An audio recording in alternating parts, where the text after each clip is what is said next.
Anger took her child to the garden for a walk. When she turned her head, she froze in horror. When she didn't know, a person suddenly appeared in the distance. The girl was startled. Before she could react, the masked man had already started walking towards her. Feeling that the other person had ill intentions, the girl ran away. But because she was pregnant, she couldn't run fast. To protect the fetus in her womb, she had to hide, trying to escape the man's capture. Hearing heavy footsteps coming from afar, she covered her mouth to avoid making a sound, fearing that the man would see her. Fortunately, the man didn't search carefully and didn't find the girl. Seeing that the man had left, the girl was about to breathe a sigh of relief, but the next second, the man appeared in front of her. The girl begged him to spare her, but the man not only ignored her, but also slowly pulled out a dagger. Not long after the pervert left the forest with the cradle, there was still the sound of a baby crying inside. However, the terrible incident didn't end there. A few days later, a newly married couple drove to the jungle. The husband had to go on a business trip, so he sent his pregnant wife to his friend, hoping that she could help take care of her for a few days. Seeing the man's wife coming from afar, Bill was very happy. She generously said that the man could go on his business trip with peace of mind, because she was very experienced in taking care of pregnant women. The woman was also very enthusiastic towards Anger, but when she walked into the room, she was startled by the layout. The animal specimens inside gave off a terrifying aura. Before she could recover from the shock, suddenly, someone knocked on the door outside. She thought it was Anger's husband, but unexpectedly, it was a masked man outside the door. Anger wanted to call the police, but her phone had no signal.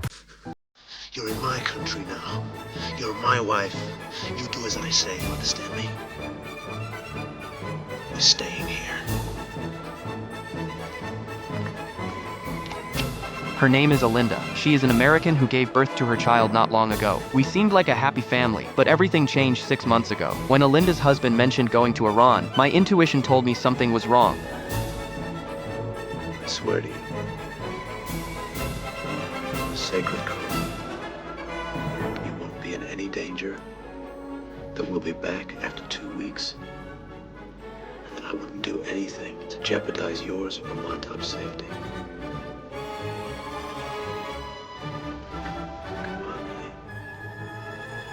It's not such a big deal.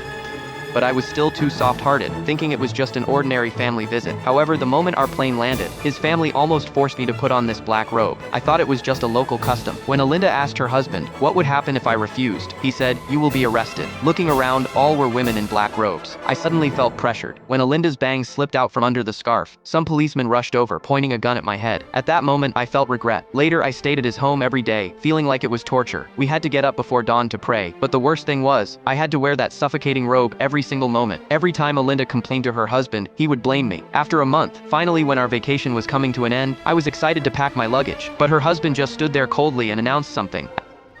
We're not going fast. You're in my country now. You're my wife. You do as I say, you understand me? We're staying here. At that moment, Alinda finally snapped. Her once gentle husband had become so strange. Later, she wanted to seek help from the embassy, but there is no American embassy in Iran. However, there is a Swiss embassy here. She could only head there with a glimmer of hope, but what made her heart sink was, You are in Iran. You are married to an Iranian. Yes. Then you are an Iranian citizen. No, I'm not. I'm an American citizen, and my daughter's an American citizen. We were born in the United States. We have American passports. I mean, we don't have them with us. My husband has them. We've never changed our citizenship. If you marry an Iranian man, you automatically become an Iranian citizen. The laws regarding women are very strict. You cannot travel anywhere without written permission. You have no rights to the children. They go to the man in the divorce.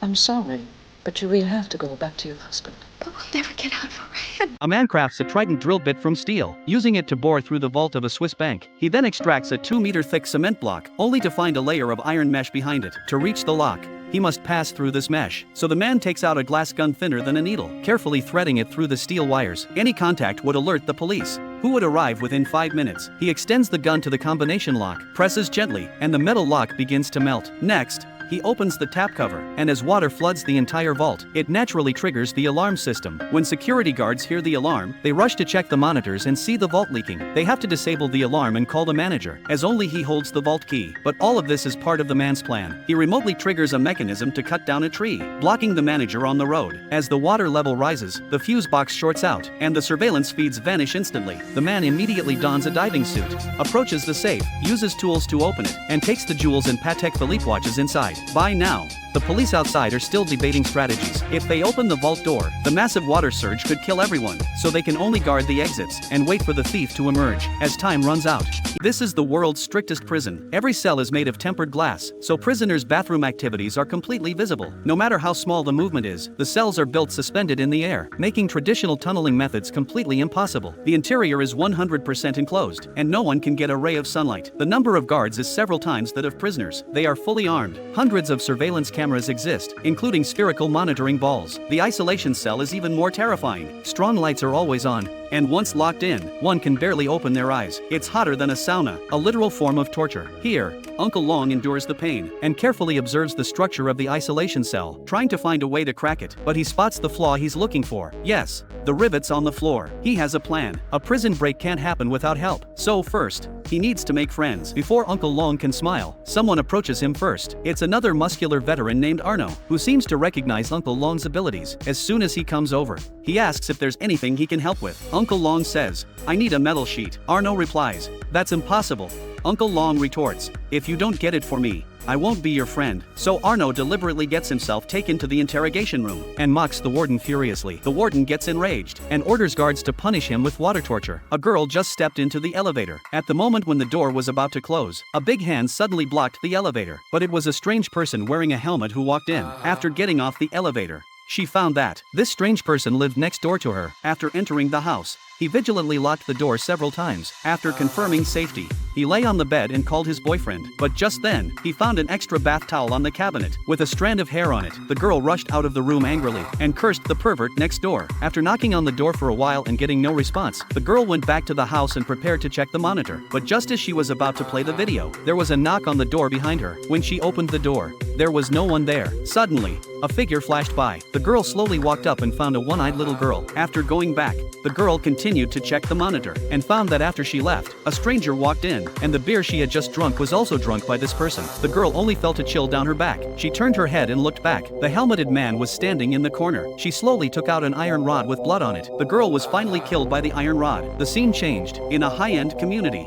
the male protagonist Lao Han received a phone call. The apartment manager said that his brother seemed to be missing and asked him to come to the apartment to pack up some things. Early the next morning, Lao Han came to his brother's apartment, which was the same apartment where the girl knocked to death at the beginning lived. Led by the administrator, he came to his brother's room. When Lao Han entered the room, a pungent smell came. The whole room was also in a mess. He found a box and took out his brother's passbook from it. Lao Han went to a nearby bank and found out his brother's recent consumption records. The last consumption information was actually a supermarket downstairs from his home. On the other side, his wife happened to meet the helmeted man in the parking lot. He followed his wife into the elevator in the same way. The police intercepted a strange box. Just as they were about to step forward to check it, they suddenly spotted a figure with a weapon on the ground. Fortunately, the team members reacted quickly, which allowed them to narrowly escape unharmed. After regaining his composure, Mike quickly aimed at the enemy, and the terrorist fell to the ground immediately. Once the crisis was resolved, everyone opened the container without delay. But inside, there was a black man with a large scorpion tattooed on his back, and torture tools were placed all around him. It was obvious that this man was by no means ordinary, and he was specially guarded strictly by the armed men. In order to thoroughly investigate the matter, Mike urgently took Billy to the police station. Little did they know, it was precisely because of the appearance of this man that an unprecedented bloodbath would be brought to the entire police station. Through interrogation, they learned that Billy's name was Scorpion, and he was an undercover agent lurking in a criminal organization. He held a large amount of criminal evidence in his hands, which was why he was being subjected to torture and interrogation by the other side. Then Scorpion added, now that he was under police protection, the terrorists would not let him off easily. However, before Mike could verify this, Mena suddenly told him that. Two men claiming to be higher-ranking police officers had come outside and demanded to take Billy away immediately. Upon hearing this, Mike did not dare to delay at all and immediately went to the hall to meet them. However, the guns at their waists immediately aroused Mike's suspicion regarding their real identities. Mike immediately asked who their leader was. As a result, the two hesitated and faltered, unable to answer for a long time. It was obvious that they were imposters, but Mike did not expose them. Instead, he led them to Billy's room, only to be shocked to find that Billy had long since left, just as he was at a loss. The name of this movie is *S.W.A.T. Undercover Breakout Star. Those who are interested can watch it on their own.